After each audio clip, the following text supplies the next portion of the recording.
Ça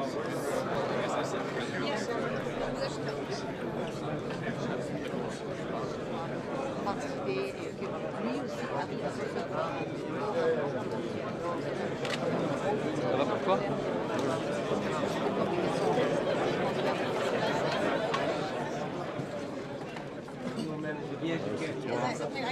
I'm so happy.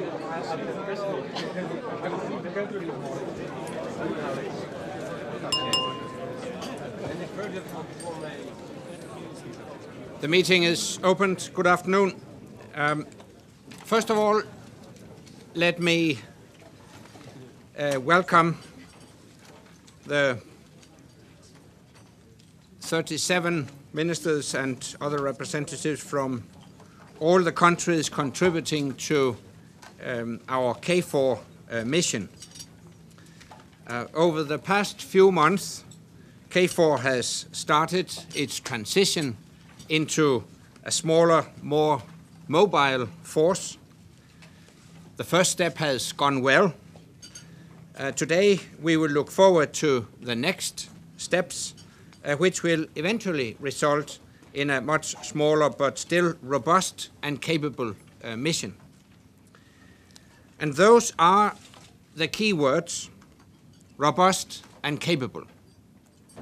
KFOR is, KFOR must be, and KFOR will remain fully capable of carrying out its responsibilities in Kosovo, even when it has completed transition to deterrent presence.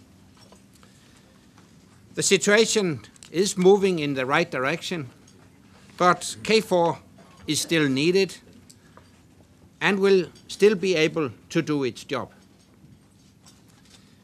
Finally, this meeting should also send a signal in Kosovo and in the region.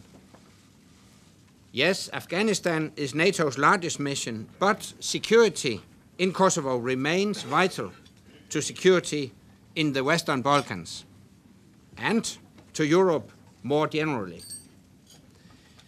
There should be no doubt NATO and our KFOR partners will remain fully committed to peace and stability in Kosovo and the region as well. Thank you, and can I now ask the members of the press to leave the room?